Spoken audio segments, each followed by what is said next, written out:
Hello everyone, and welcome to another edition of MGA Webinars. Today we have Farhad Divecha, Director of AccuraCast, with us.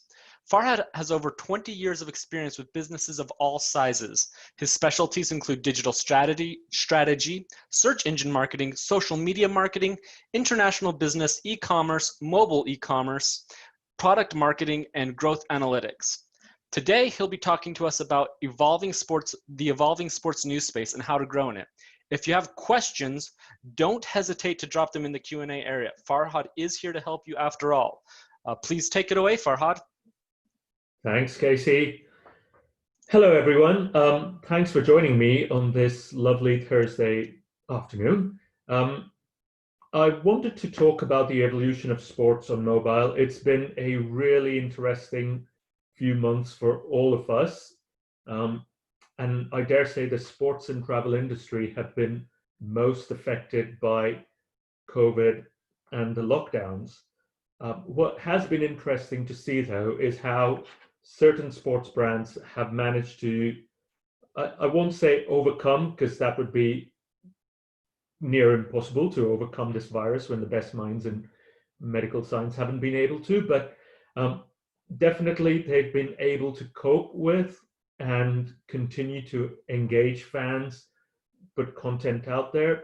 And I think there's some really great lessons to be learned for the world of mobile. I want to start off by just giving a little bit of an introduction, who I am, what I do. I work for an agency called AccuraCast. I'm one of the directors there. And what we help businesses do is really find new markets, gain new customers, and expand your reach internationally, typically at scale. We focus mainly on three main areas. That's search and programmatic display advertising, social media marketing, and organic marketing. That's SEO and organic social as well. And we do this in multiple languages. Now, as a business, we've been going for more than 16 years, and we've worked with a number of sectors, but sports is one of the core sectors that we work in.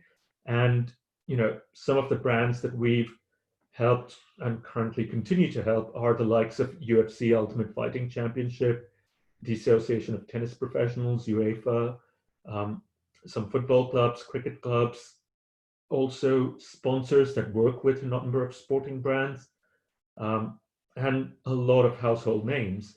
And from that perspective, we can see how the world of sport has evolved over the past few years and how the growth of mobile has intersected with the growth of sport and affected the way people consume and interact with their favorite brands. We have found that, you know, the consumer landscape has changed. Social media is very important for sport. It's now easier than ever for consumers to keep up to date with sports just by scrolling through their social media feed. So if you follow your favorite clubs on Facebook, Twitter, Instagram, etc., if you follow a bunch of sports news channels and so on social networks, you could essentially get all the information you need without ever looking at a TV screen or tuning in on a radio like you had to about 20 years ago now. And we did a survey of 1,000, more than 1,000 respondents in the UK to find out where sports fans go to digest sports content. We found, quite interestingly, there was 44% female and 56% male, in spite of this being a question about sport, which goes to dispel quite a few myths about men being all about sport and women not caring. And what we found interesting was that online newspapers, magazines, and Facebook and Twitter were the preferred channel for sports consumption for both men and women. You compare that to probably even 10 years ago, and the numbers were fairly different. TV, radio, print pretty much led, and this has completely been eclipsed. And what we found in the past few years is that in the world of online consumption, mobile definitely is the dominant channel, and by a large margin. And I don't need to explain to you guys. I mean, obviously, you understand why mobile is so important for sports consumption. It's the convenience. It's you could be at work and quickly check up scores. You could be on your commute. You could be out with friends, and so on and so forth. And what we saw through our research was really interesting. So, we found that online news was the number one favorite for when we look overall. Facebook was the second most popular choice, with about 20% of people preferring to get their sports news primarily on Facebook. And interestingly enough, there it was 15% men, but 25% women prefer to get their sports news primarily on Facebook. This Facebook was followed by Twitter, which was about 10% of people considered that to be their favorite. But when you start looking at that breakdown in demographic by age, we saw some fairly interesting trends. So for younger audiences, you can see social is very much outweighing online magazines, news sites, and blogs. And other considers, lots of other channels and so on.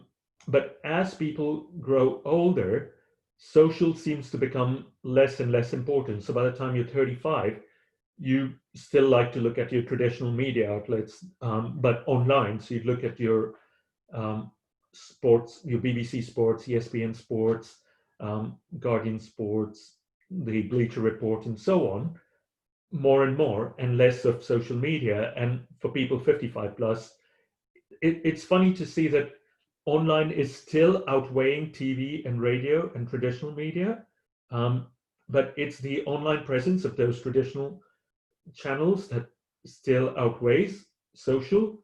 But social is growing, and I'm sure you've heard this before. For Silver Surfers, social is the fastest growing channel, and the same applies for sports as well. Now, when we break down these numbers, and again, when we see this on an age range, this reflects both for men and for women, so that consumption pattern is not very different in breakdown as you start growing older. And that men versus women breakdown, like I said, remains fairly steady. It's a little more for men, a little less for women, but it stays fairly steady there. Key takeaways for mobile content providers, app developers, and generally people who work in the mobile ecosystem is that content consumption for sports happens on mobile. You have to make sure that if you're sharing information, tapping into this market, you have to be mobile friendly. Only 24% of millennials actually use online newspapers and magazines to consume sports content, which is very low. So that new generation of fans, if you want to engage them, you have to make sure that you're on social and you're sharing sports news on social. One of the things that surprised us was the presence of Twitter. Twitter is the second most popular channel when it comes to social, and this in spite of TikTok growing as rapidly as it has and being front and center in the news. Twitter in some way has stopped being the darling of many people, but it's still fairly important for the world of sports. And even for younger generations who very often will say that they don't use Twitter as much as you would find maybe 5 years ago. Now, we wanted to see, how what's been happening, what's interesting in the world of sports on mobile, who's been doing well these past 6 months. And so we pulled together a few case studies to go throughout here just to illustrate examples of how some brands have done a really good job of delivering sports content on their mobile, on people's mobile devices. Now, one of the first lessons we've learned comes from Nike. I'm going to show you this video, and then let's talk a little bit about it. Hopefully everybody can see this. No one's ever come back from 3-1. Agonizing defeat. Down 5-1. We've all been underestimated and counted out. In those moments, we felt like it was over. But it's when we're given no chance that we somehow found that last bit of strength to keep fighting. And then we did what no one thought we could, not even ourselves.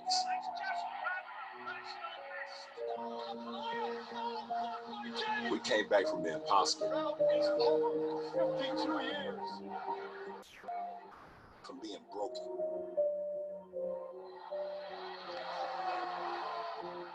We found a way when it seemed hopeless.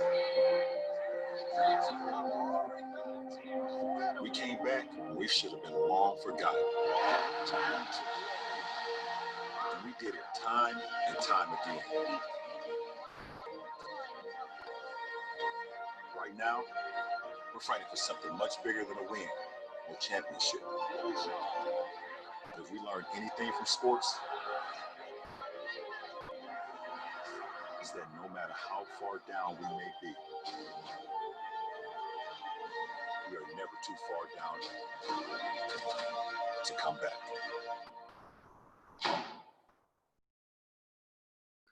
So, great piece. This came around well into the COVID crisis, I think around end of April or early May. And you can see it has a lot of emotional triggers. It's very topical, very current.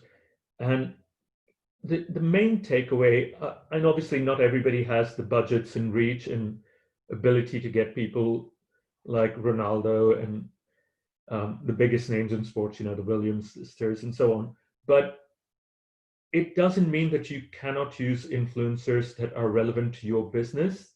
For a relatively smaller business compared to Nike, you could work with your local football team or your local heroes. The idea is that you need to choose people that have a connection with the community that you want to make an impression on. It's very important if you want to deliver your message and make a real impact, that you pick people that your audience can connect with. So use influencers, but don't pick influencers just for their reach. Pick them for the real world influence that they actually exert and have. And it might not be someone with millions of followers. It might be someone who everybody knows in the real world and respects.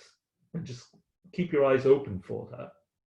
I've got another fantastic video from Nike again. And this one makes a slightly different point. This is much more about the power of emotion.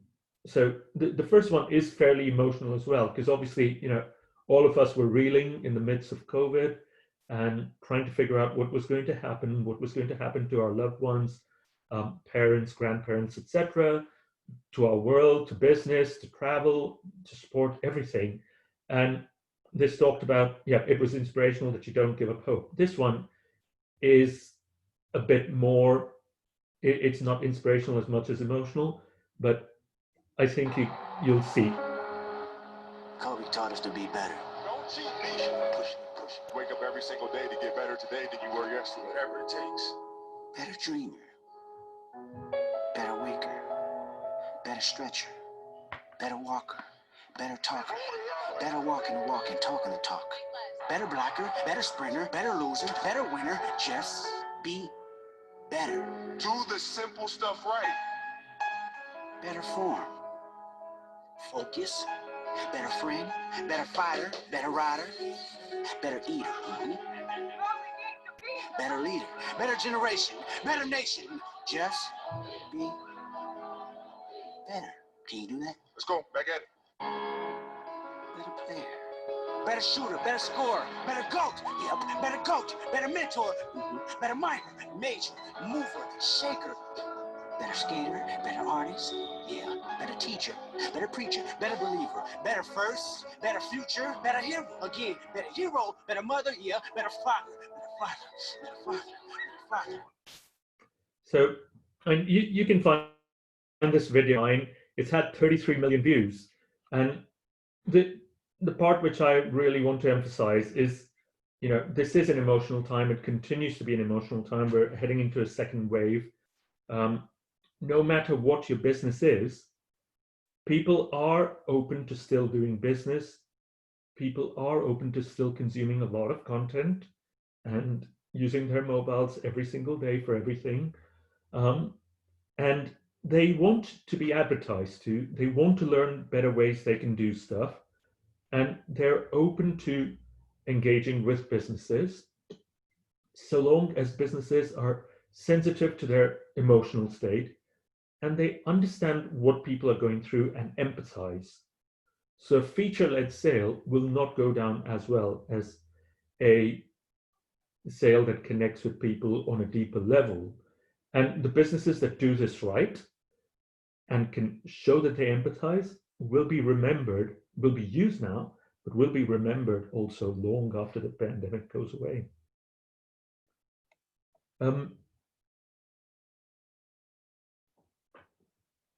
So in my mind, I see in many ways the mobile phone coming out as a real hero device in this pandemic.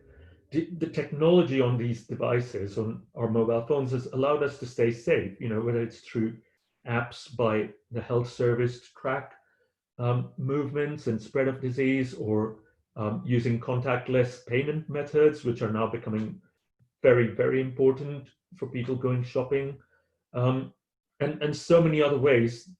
Your mobile device has come around to being able to help limit the spread of COVID and help people to continue to do commerce and business in this time. But again, if you talk about this, your app, service, feature, whatever it is that you sell, based on its features, you're not going to get very far. Like I said, you have to tap into that more basic emotional human need, and that's where the selling point happens. I think Nike just did a really good job of getting that across. On a slightly different note, UFC is one of our clients, and I'm sure most of you have heard, they were one of the first sporting bodies to bring live sporting action to our screens right in the middle of lockdowns when everybody else was shut. And this started with what sounded at that point like a crazy dream, to actually have an island on which people could go and fight. And they called it Fight Island, not surprisingly. And they made it happen. It was an absolute roaring success. And in UFC's case, thanks in part to the work that my agency did, we reached over 8 million, almost 9 million fans in the UK, in Ireland, in Germany, and even in the UAE. We generated more than 10 million impressions in these markets. And the way we did that, beyond just Fight Island announcements and so on, was to actually give people more content. We gave them behind the scenes footage, we gave them weigh-in footage, face-offs with the fighters, for each and every individual event. And I've got a video again here. I'm going to show a little bit of it.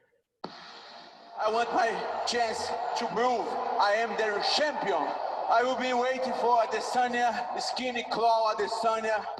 I got this overly inflated balloon animal. I must warn, this will be a bit graphic, so a bit squeamish. There's a lot of fight action and a bit of blood, so maybe look away if you don't like that. Heavy ass Ricky Martin wannabe. He better not step in there, because this is my octagon. The son is nothing. He's nothing. He's nothing. I will slap his face and he will cry like a baby. I will destroy him. Trust me, when I'm done with him, he'll really look like Ricky Martin. Watch. Costa versus Adesanya will be a ridiculous fight. I guarantee it. I absolutely positively guarantee it. Paulo Costa will move forward. He's going to throw big shots. He will not stop punching. and Israel Adesanya is going to have to fight him. This is a force to be reckoned with. 13 up, 0 down. The pace and pressure at which Costa fights is going to give anybody problems. He's an enormous, terrifying, fast middleweight. This is a knockout artist who throws bombs. Oh, he's hurt. He ran right through him. Adesanya cannot survive on octagon with me for 2 rounds. He's so skinny. When he feel my punches, my kicks on his skinny ribs, I will break him. Down goes Hall. Paulo Costa does it again. Okay, so the takeaway here for us, and which I'd like to share for you, is that fans at present are really hungry for sports content. There's a limited amount of sports still back in. I know a number of leagues have come back on, but it's still nowhere near what it used to be. So as providers in a mobile ecosystem, this is a great opportunity for you. You know, in the absence of much live action on TV, you've literally got a captive audience, and they are hungry for content on their other devices, on mobile, on their desktops, on iPads, etc. And you really should be thinking about how can you help them? What can you do to sate this hunger for sporting content? And if you can get that, and it might be in the form of interesting rehashes, it might be in the form of behind the scenes action, of all sorts of things. But if you can get that right, there's a massive opportunity right here. Another great example, and this is slightly different, Paddy Power, they're a online betting, sports betting company based in the UK, and I think they also operate in a few other markets. But they did this really interesting thing. They hired a bunch of industry pundits, and these people had been let go from Sky Sports, which is a TV, sports TV channel in the UK. They'd been let go, and Paddy Power picked them up, and they made them do punditry, that is, you know, the usual commentary and talking and so on social media. They shared that on YouTube, and it went viral. It got shared far and wide. What was interesting was the entertaining take on this. They got people listening to their fans, and they heard what their fans wanted and gave them that information. So again, take a look at this video and you'll see the sort of thing I mean. Just tested it out, Tomo. This thing's older than you. I think Charlie used to use this to do his own videos, you know. You mean like you've been framed? Went downhill since that Beetle left. What are you doing here? Charlie said I could come round. I've got my cans. Cans for curbs, curbs cans. Anyway, what are you up to? Well, we're doing our own football show. Going to show the public what they're missing. Nice. But how are you going to watch the 3 o'clock kickoffs?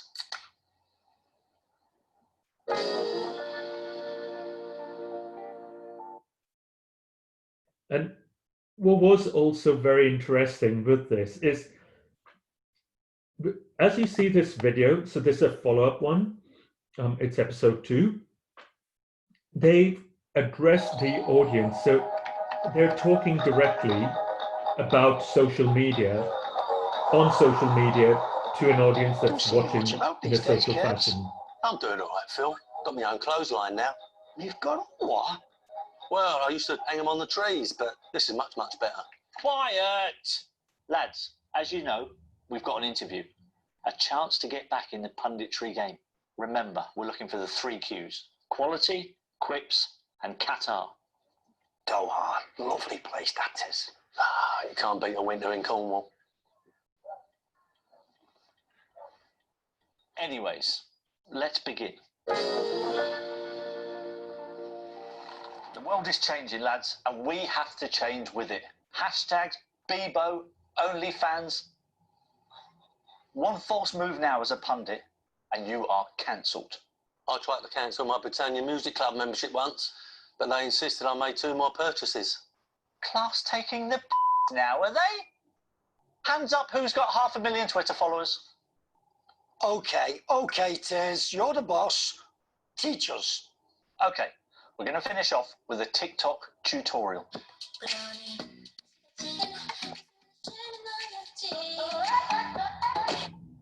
But first, you're going to learn how to... So again here, it's like I said, they're talking on social media, addressing social trends. It's quality content like this in bite-sized chunks that people respond really well to. And as a provider, you can use content like that and it'll be really well received. For mobile content providers, basically you need to join the conversation creatively and make your community, your audience, feel like they are part of a bigger movement. People are feeling very isolated right now, and if you make people feel like they belong, they're part of something bigger, something more social, that's again a surefire recipe for winning at a tough time like this. The last example I've got here is really in terms of what other things you can do. And when you start thinking creatively, you can go out there and actually build opportunities for yourself. So the Premier League, they created an e-Premier League where footballers representing each club would battle it out on FIFA 20, the game, during April. And they tapped into a huge social media following of all the global superstars in football. And that entertainment was, it happened on the PlayStation format, and it was live streamed on mobile devices across Facebook and YouTube and Twitch. And then it also started getting shown on the live sports channels on TV, which is testament to how big that became. And net, they attracted about 150 million video views. Where the final that happened between Liverpool's Trent Alexander-Arnold and Wolverhampton Wanderers' Diogo Jota, it generated 3 million views on Facebook, just that one eSports game. And the lesson here for everyone is that when you think about new opportunities, you can monetize them if you can adapt your offering quickly to the current situation. Everybody has a choice to either sit back and mope or do something different, and the opportunities are out there. Talking about esports, it's no surprise. You could see the stats out here. Esports have definitely been one of the big winners in this lockdown. And the level of accessibility, affordability, and quality that's found in game apps has really impacted the market very significantly these past few months and years, actually. Smartphone manufacturers and app developers really need to shift focus towards younger markets, because that's where the revenue growth opportunities are. And they will obviously eclipse the mature markets. Also, emerging markets, there's a lot more opportunity than in the more saturated Western markets. There's also a whole wide spectrum of phones being used in developed countries. They're not necessarily the top-end iPhones and Android devices or Nexus or Samsung Galaxy devices, but much lower end. And developers need to be conscious about creating apps that are accessible to all of these users, on both sides of the specification scale. You need to make sure that you have light versions of apps for these lower spec devices and people on limited data plans and so on. And because don't forget, while in the Western world, everybody's at home using Wi-Fi, in the developing world, Wi-Fi is not as prevalent, and so people are still using data plans and consuming content through mobile data. And a less intensive mobile app, less data intensive and resource intensive, will definitely be a catalyst for rapid growth in these new markets. So great opportunities there. Just make sure that you are gearing yourself up to reach into those. So to wrap up, if there's three main takeaways I would share, the first one would be definitely connect with your audience, connect with them in a way that they can relate to your brand. Start looking at ways to build brand loyalty, and this is especially important for travel and for sports, where you might not have a lot of immediate content, but if you can resurface stuff and bring back content that has emotional triggers, that makes people fall in love with their sport all over again, you'll definitely be winning. And the last part is invest in quality content. It doesn't have to be finessed. Everybody's at home, including people who work in sports, and they have limited reach and ability, and so you don't necessarily expect the same production values, but that doesn't mean you go completely south and sacrifice quality. Invest a little bit in the quality and it will take you a lot further. So that was all I had to share. Hope you found this useful. I'm open to taking any questions at this point. Awesome. Thank you so much, Farhad. So we don't have any questions yet, but if anyone does have questions, please put them in the chat. We'd love to hear from you. In the meantime, I have a few questions that I'd love to ask. My first question is, do you have any first steps or tips for people who haven't used influencers or developed an influencer strategy before? Yeah, sure. I mean, that's a great question, and it is definitely a tough one for people to understand and figure out.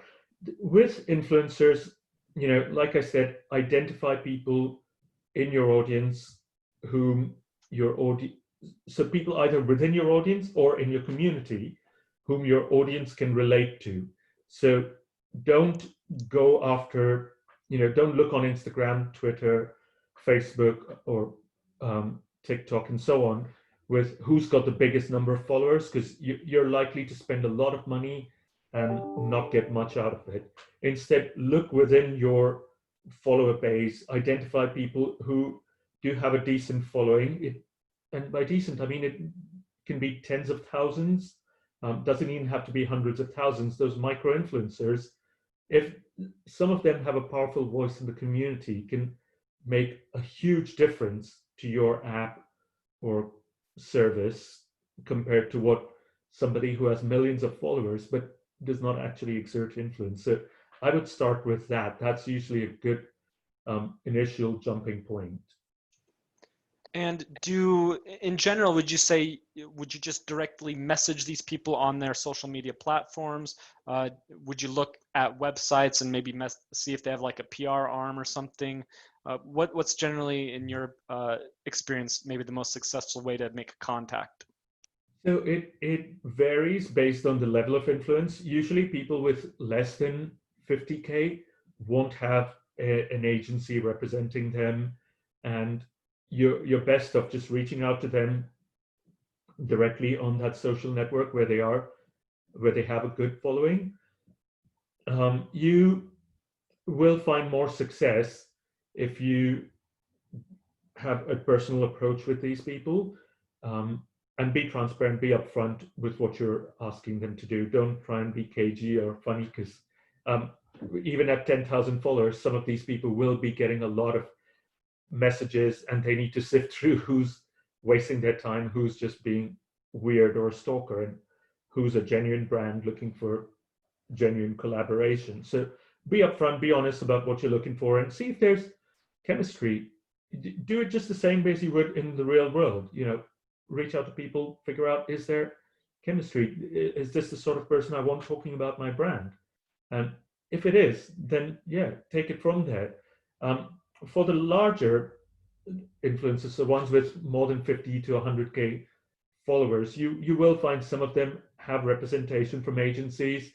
You can still reach out to them, and very often if you do, they might point you to their agency, or they might say, yeah, it's interesting, tell me more, and then they might get their agency involved during negotiations or so on. But I think you need to play it based on what you see from that person.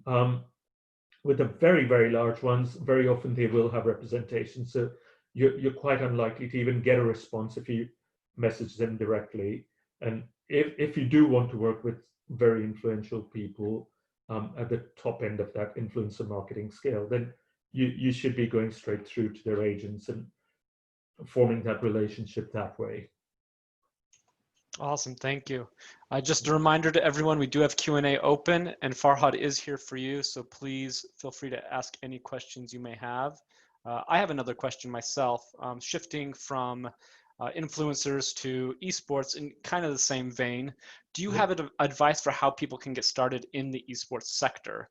Is there anything you've noticed that the esports industry is maybe lacking right now that somebody might be able to come in and own?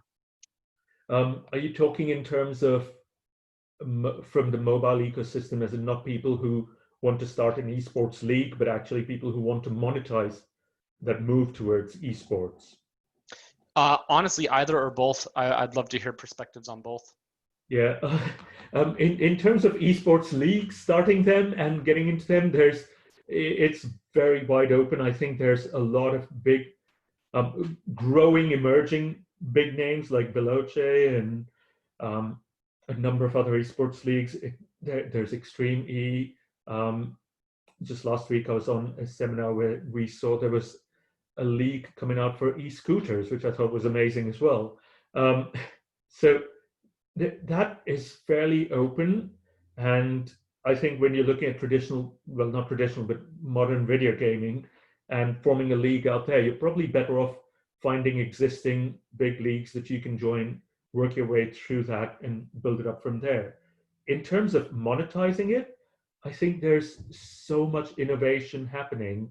One of our clients is the Drone Champions League, for example, and that's all about drone racing, which is quite a cool hybrid esport where you can play it online, and they have a PlayStation and Xbox and Steam game, but you can also, and it started as regular actual drones racing through the streets of certain cities and tourist locations and so on. So with a sport like that, for brands to come in, there's lots of opportunities because these emerging sports are typically not as expensive as, say, if you wanted to sponsor a Formula One team. And yet the audience overlap, there's quite a significant one. So people who like Formula One are also very often, especially younger audiences, will be looking at places like the Drone Champions League and Formula E and stuff like that. And so as a brand, as a content creator, if you can start with those people, talk to the smaller leagues, talk to the smaller clubs, the groups, and find out what they are looking for, find out ways that you can get involved, and whether it's simply helping them stream their content better on Twitch, or if you can find them sponsors, or you can feature their content on your app or website or channel and so on. You could get exclusives with these young teams, and they're looking for more exposure. You're looking for unique content. It can be a great marrying up of two sides of the spectrum, and you could get great results out of that. Awesome, thank you. Well, we do have a question from Lucas. He asks, what would you say about having big IPs for mobile sports games, such as big football clubs or something similar? You see, if you can get that, that's awesome, especially now when people are really hungry for content. But getting into that as a new business can be challenging because you will have to have good funding to reach that. You will have to also be able to license, get those conversations and so on going. You definitely don't want to do it the wrong way or try and just share somebody else's content, because then you're either infringing copyrights or, and more importantly, you're not really doing anything unique yourself. But if you have access, or if you have the budgets to be able to get that, then it's definitely a great thing to do. Because when you have any sort of big name brand and big name player that is playing on your mobile sport game, or has acknowledged it in some way, shape, or form, that gives you massive immediate visibility. But getting that can be a challenge. Again, what I would recommend is, if you don't have that access, if you don't have the budgets and the reach, maybe start with a smaller football club, a local, may not be local, but maybe it shouldn't be Premier League, it could be the second league, it could be a third tier league even, and start with that, start building up from there. And as you get more and more of that, more low, and obviously you market to those local communities rather than just going far and wide. Market to the special communities and their fan bases and so on. And very often I find with the smaller leagues, smaller clubs, they tend to be much more open to cross marketing as well. When you're working with a very big league, so someone like the UFC or UEFA, they have very strict controls on brand and sponsor relationships and so on. So they can't just let someone come in out of the blue and start advertising on their social channels. But if you work with a second or third tier football club or rugby club or whatever have you, they will not be as stringent about what you can do. They might be happy to share posts from your brand, elevate your brand on their socials to their audience. That lets you tap into a whole new audience. Put your name on their t-shirts and things like that. Get their players to play on your games. All of that can happen much more easily and much more affordably. With the right relations. And if you know that some big name is actually playing your game, by all means just approach them, talk to them, and find out if they'd be willing to talk about it, and just enable them, empower them to share your stuff, give them the tools they need to be able to talk about your game, and that could work as well. I hope that makes sense and answers your question. Awesome. Great question, Lucas. Thank you for asking. If anyone else has any questions, please drop them in the Q&A. I have another question. So I noticed a lot of these examples focused on videos. Do any of the lessons that you went over today translate to other formats such as picture and text, or is video simply a necessity or even primary in today's environment? Yeah, very good question, Casey. And we've done a lot of testing on that. Video is definitely the predominant, most important format for sports. There's just no getting around that. So you do want to have video. There are certain instances where images do work well. We find with certain sporting events, when you have announcements, there you can have just an image. It has to be fairly iconic, and even then I would really test against video. I know, what do you call those? There's the new, not so new, but videograph, I think it's called, where it's a static image and just one moving element. So just yesterday I saw a videograph for or an info. No, it's not an infographic. I forget what it's called. It's a static image and it has one element moving in it, like an animated GIF almost. And the one I'd seen was for someone holding a rugby ball, spinning it on their hand, and it was a static image of the man like that, and it was just a rugby ball that was spinning. And those tend to work better again than just static images. Another trend that's really big for sport, and accordingly will be for esports and mobile gaming, is live streaming and watch rooms. That's fairly important, and a lot of content providers, gaming providers in mobile who tap into live rooms, watch rooms, etc. We find they actually do really well, because Facebook, Instagram, WhatsApp, etc. they want to push those right now. Really, TikTok wants to push live as well. And so you'll get featured and you'll get lots more viewers than you normally would. So if you can, tap into live video, tap into watch rooms, and you will see a huge bump in audience numbers compared to just video, which is not live necessarily. Awesome. And then branching off from that, this probably is more for video ads or pre-made video as opposed to live video. But is there a best dimension format for video? The 1:1, I think 16:9 is another. Or is it necessary to make video in different dimensions? See, if your budget allows, definitely go for the main dimensions. So you want to have square, you want to have full story mode, and potentially landscape. But if you have budget restrictions, I would say 1:1, so square, or 4:3 is definitely better than just landscape or just vertical video. So, if you have to choose one, go for 1:1 or 4:3. That'd be my recommendation.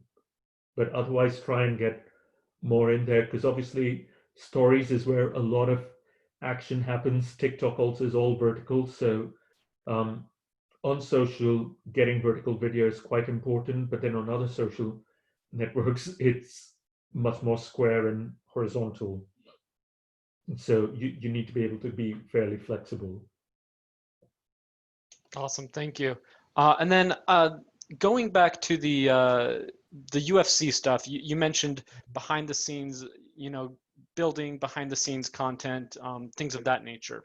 Obviously for UFC, it's easy to achieve something like that because they have that kind of access. So what about organizations who don't have that kind of access, like a news organization or maybe even someone smaller like a blogger? What might behind the scenes concept look like for them? Do you have ideas of what they could comparably offer? Yeah, so I'll give you two examples so with Fight Island, for example, UFC teamed up with Deliveroo, and essentially the thinking was, these fights happen Vegas time, which is perfect for you, Casey, but for people in Europe and in Asia, that's very often not great. I mean, obviously Fight Island happens in Middle East time, so again, slightly different. And very often with international sporting events, these happen at different times, which aren't obviously convenient for everybody around the globe. So what Deliveroo's idea was that, people will be up late night, and so they will want to eat, they can order out. Let's have a giveaway and partner up with UFC to be able to do that. So, well, Deliveroo don't necessarily have direct behind the scenes access with UFC. When they partner up, they get a little bit more put in the limelight, as it were, and you can have special offers and so on. And it's great for fans, because fans can do a little watch party and they can order a Deliveroo and eat together while they're watching this late night fight. Other great examples I've seen where brands or sponsors get, they will sponsor things that are behind the scenes or talks and so on. So you could sponsor something like a weigh-in, or you could sponsor the tennis rankings. You can even sponsor one-on-one interviews and things like that with certain sports people. So it doesn't have to be just exclusives that only the league will get.